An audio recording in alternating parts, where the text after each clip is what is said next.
Hello, everybody. Thank you so much for joining us on this episode of PPC Webinar Week. So excited to have Charesse Spiller join us today. Charesse is an operations aficionado. She's just a maestro of all things processes, everything your firm could need to run smoothly and scale. Charesse is the founder of Level Best and the creator of FinOps Co-op, and I'm just honored to have her with us today because I feel like there's such a big overlap in marketing and ops that's so rarely discussed. But Charesse, welcome. Tell us a little bit about yourself and your business. Thank you, Zoe. I'm really excited to be here. So as Zoe mentioned, I'm the founder of Level Best. So Level Best is a process and operations strategy consulting firm.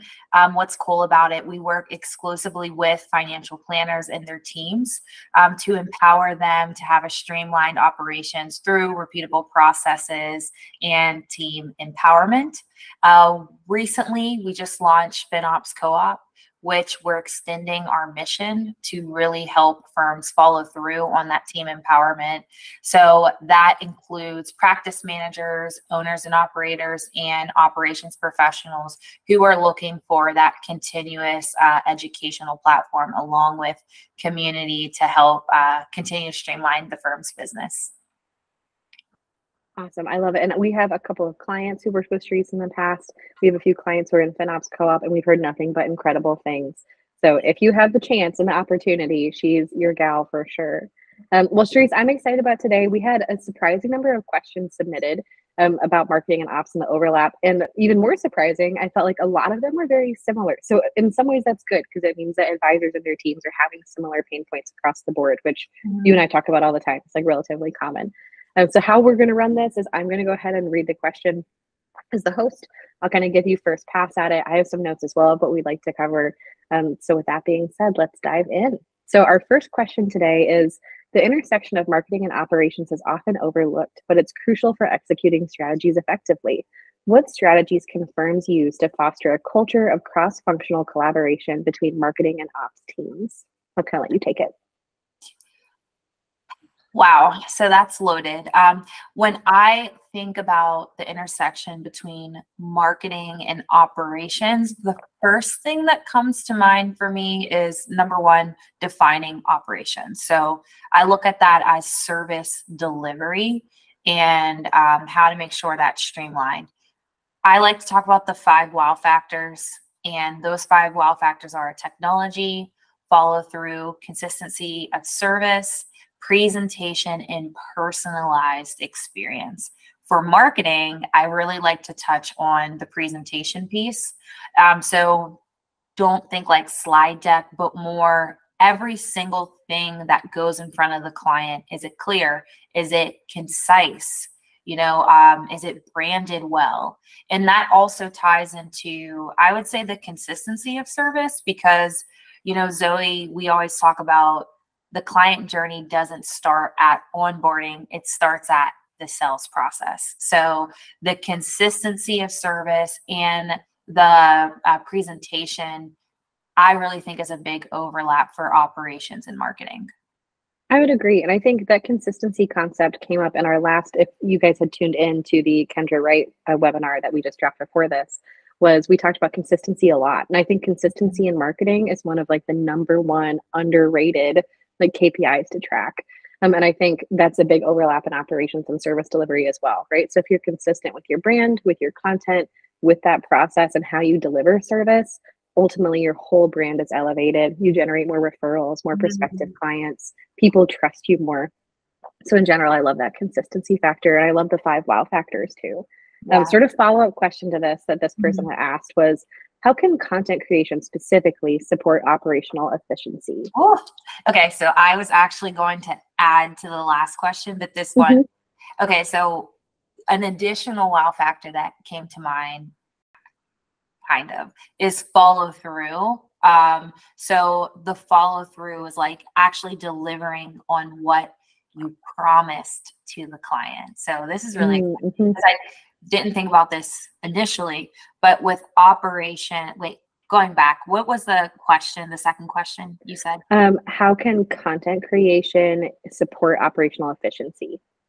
Okay, yes. So content creation can help operations for various reasons, and it overlaps. So if you think about the service model. Okay, what are you offering your clients? And then the client service calendar is how are you actually going to execute on that?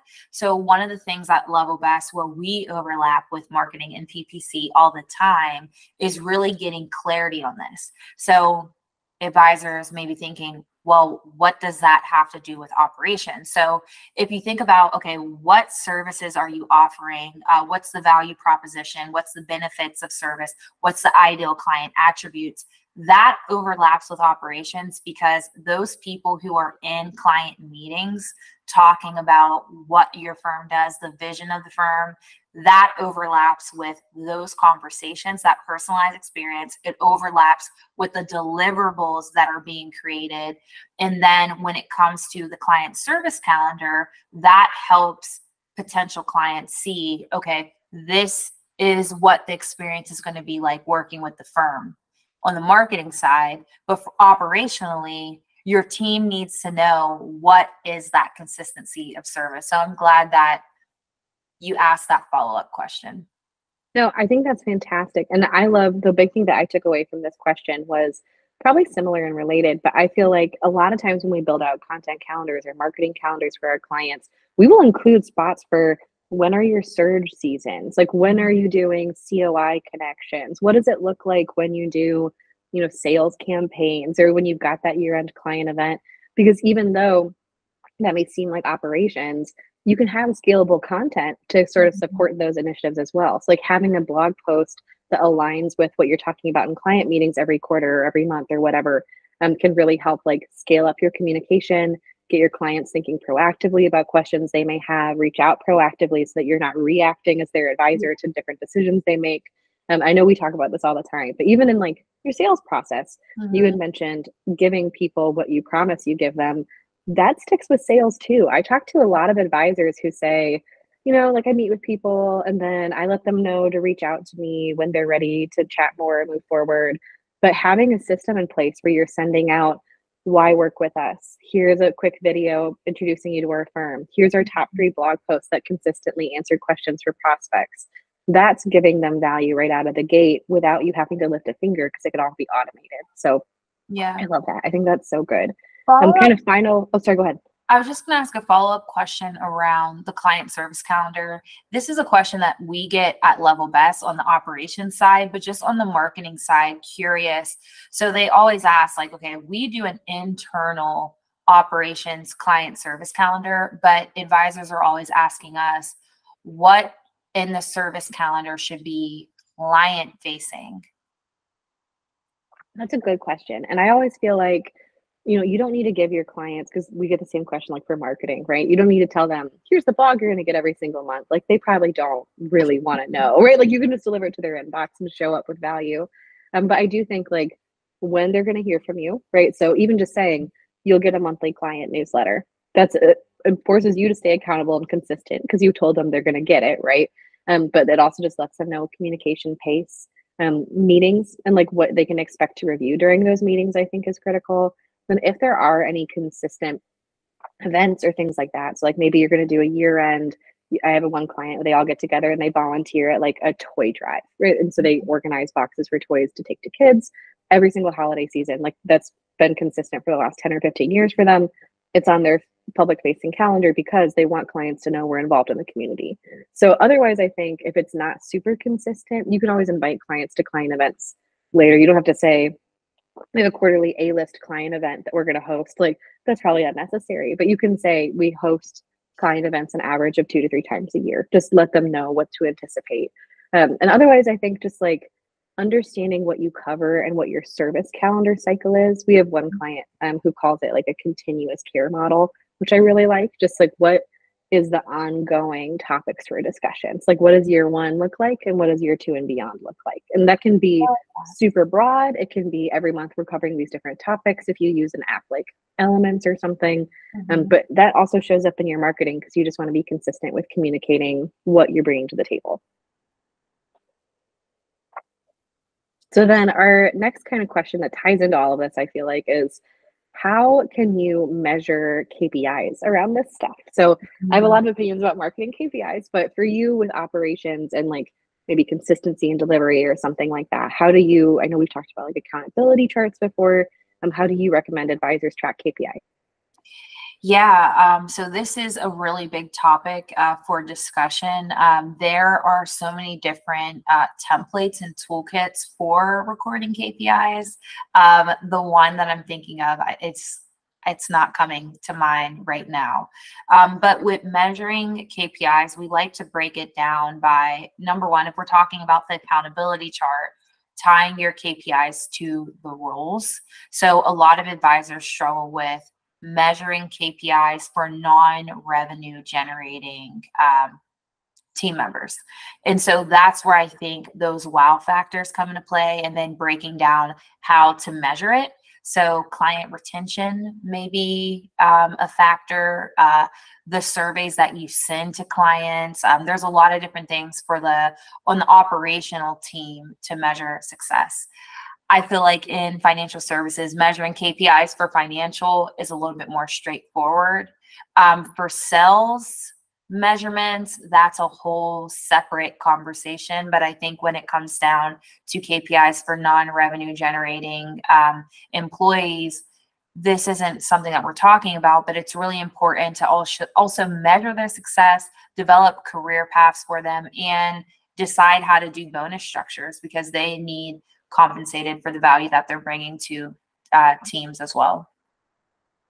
No, I think that's so good. And I think when I was kind of mulling over this question, I had a lot of similar thoughts. My main takeaway was just when we're tracking KPIs for like marketing and ops teams, I love like tracking wow factors, tying it to your roles. You mentioned like client retention rate. We also like to track like your net promoter score. So there's a bunch of like tools and systems online you can do this. And like we've done it historically, like sending out a client survey, just getting a sense of how happy people are. And that's directly tied to service delivery, to content creation, to how you're supporting those clients, how willing they would be basically to pass your name on to somebody else.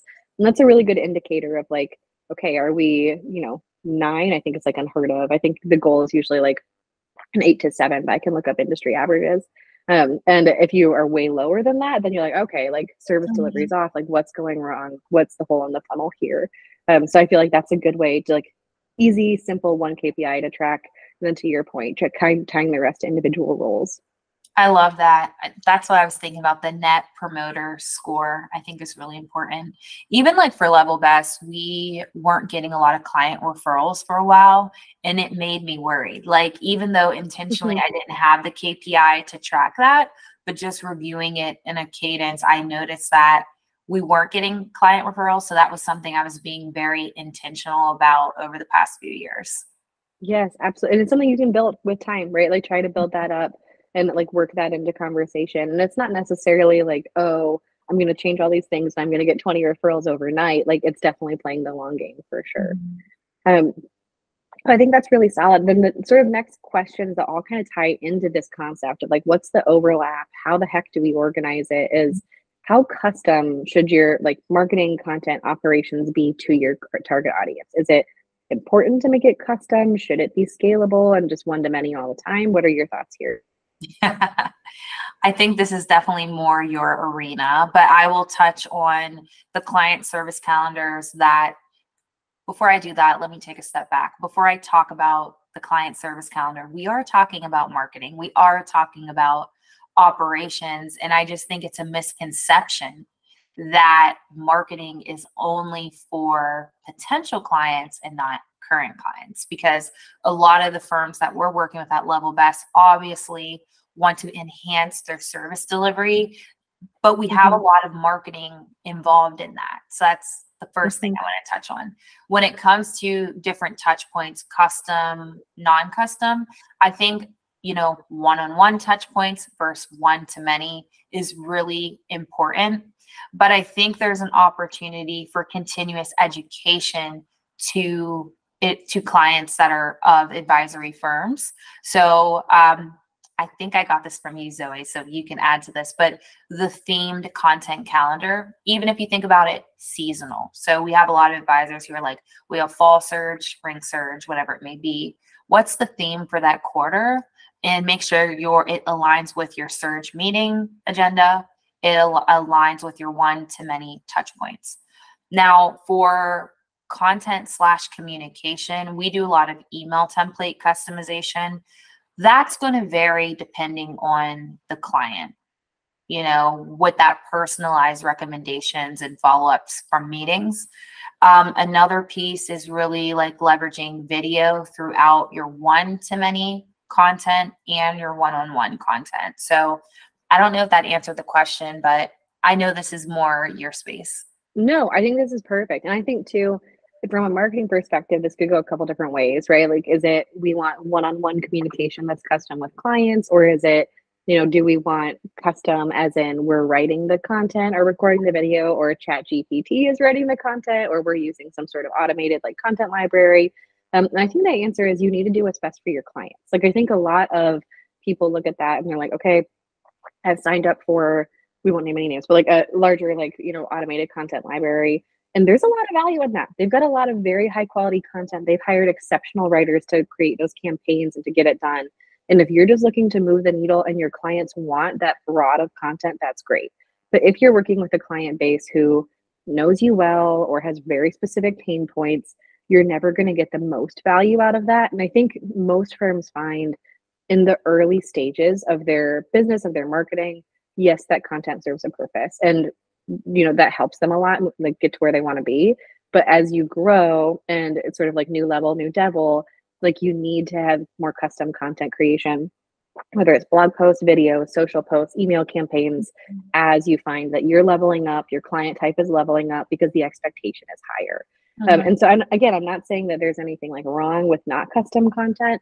I just think that for a lot of different people, it's maybe a good like jumping off point, and then they need to customize it as they go, or find a different way to kind of leverage it. And then to your point about one-to-one versus one-to-many content, I think that any good ops or marketing calendar should have a combination, right? Like your business will die if you only have one-to-one touch points for the rest of time. So you can think outside of the box. You can do a monthly or quarterly client newsletter. You can create one-to-many educational continuing ed sort of content or blog posts or videos. Loom videos, or using an app like BombBomb is really helpful for this, to be able to record like quick snippets. I mean, even things like this where you hop on with another person or center of influence in your sphere for an advisor that might be a CPA or an estate planning attorney or a realtor, to ask some questions that clients have, right? And just to get more information out there to them more quickly. So I love that. I think that makes a lot of sense.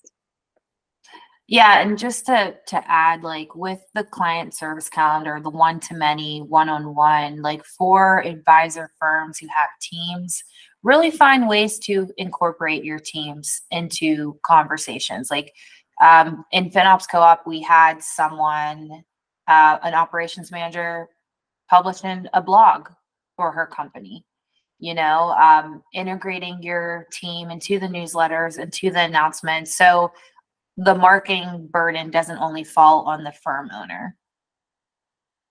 I think that's so good. And something that we see a lot of firm owners run into is they've got a team of 6 or 7 advisors. Maybe they have one advisor who's sort of wearing the operations hat, or they have like sort of an entry-level ops role. And the founder is the one doing all the marketing. And it's like, well, that's great. But like, aren't you pretty busy? Like, should we delegate some of this off your plate so that you're not the bottleneck for content creation? I love that recommendation. So our final question that we have here that I think ties all of this perfectly together is, how do you keep it all together? So this person specifically said they use Excel spreadsheets to like track KPIs, to track content, to track their service calendar. And they kind of wanted to know, is that old school? Am I outdated? Is there a better tool I can be using? I've got some opinions on this, like from a project management perspective, that probably fall outside of industry norms, but I know that you are very well versed in tech for the industry as well. So I'll let you take it first. So I feel the person that submitted that question around Excel sheet. I was using Google Sheets for my content calendars, but we actually moved it into our CRM. So our CRM has a function where we can build a content calendar and associate tasks with it in workflows. So I know that's kind of tough to find within the industry specific CRMs, but I do know advisors get industry specific CRMs for project management. So I would recommend, if you can leverage your CRM, do it there. Some tools, Airtable is a good place for content creation. And I personally use ClickUp. A lot of advisors use Notion. But then that's like content as a whole, right? But then the social media scheduling, I know like MailChimp allows you now to have like a calendar interface. So that's what I can add. But Zoe, I know this is your space. Yeah. And honestly, like most of our clients, their client facing content calendar marketing plan we build that in Google Sheets. So we don't use Excel just because we're on Google. But like, I just think that like, it's not broken, don't fix it, right? Like that's what we've been using for years. It's an easy way to track and collaborate with team members. So if you have like Microsoft Office across your team, Excel may be the best place for like for you guys to jump in and comment back and forth. But internally to track progress, like if your team is doing, you know, internal content initiatives and you've not hired that out for marketing or ops, then we use Asana, similar to ClickUp, just, you know, just a different tool. It's a project management software. It's not a CRM, but we're able to like track things like recurring tasks, assign it to our contract writers, kind of just see where everything is happening all at once. And our clients don't have access to that because what we try to give them access to it, and they were like, we don't want like one more tech tool. Like, please just take this off my docket, which ended up working out. But for us, that's the best way to track just like where is the ball, like as we're moving things down the road, and then we can compare it to Google Sheets. Asana has an integration, so we can integrate that together. That's what I would probably recommend, because if you feel comfortable in Excel or in your sheets, keep it there. And then if you need to track tasks, whether you're using ClickUp or some sort of task management system or a CRM, find a spot to drop that sheet so that you're not like trying to find things in different times, or like you build the calendar once in Excel and then forget about it. Like just have it like in Asana, we can add it to a task description. I'm sure that's possible too with other advisor softwares. Yeah, I think that's a great point. How you broke it down is basically like high level snapshot, you know, have it in the Google sheet or the Excel sheet. But if you are delegating internally, you need to have a place, which for us, we have that almost spreadsheet functionality in ClickUp, but we're also able to associate tasks with it. So it's a win-win for us, but if we didn't have it, it would have to be separated. But I also think this highlights the benefits of outsourcing your marketing, because you only need the Google sheet. You don't really need to make sure you're tracking progress on everything, because the outsource provider is going to do that for you.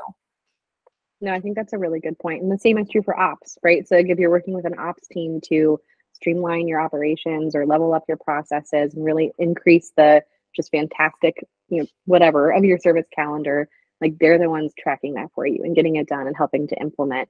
And that's a good way to like delegate that and get it off your plate. But Charesse, thank you so much for being here today. I think we got a lot of really good content out of this. I hope people feel like we answered their questions. Where can they find you if they have more questions about ops, marketing and ops overlap, any of the above? Yes. So a few options. You can, if you have any questions directly, email us at hello@getlevelbest.com. If you want to keep up with us, I will give Zoe our subscription to subscribe to our newsletters. We are very active on YouTube. We're going to be even more active on YouTube in 2024. And then finally, LinkedIn. I'll make sure I add those handles too. Okay, awesome. Well, I'm excited. I'll make sure all that's included here in the webinar description when we send this out. Thank you so much for being here. This was a ton of fun. Thank you for having me. Thanks, Charesse.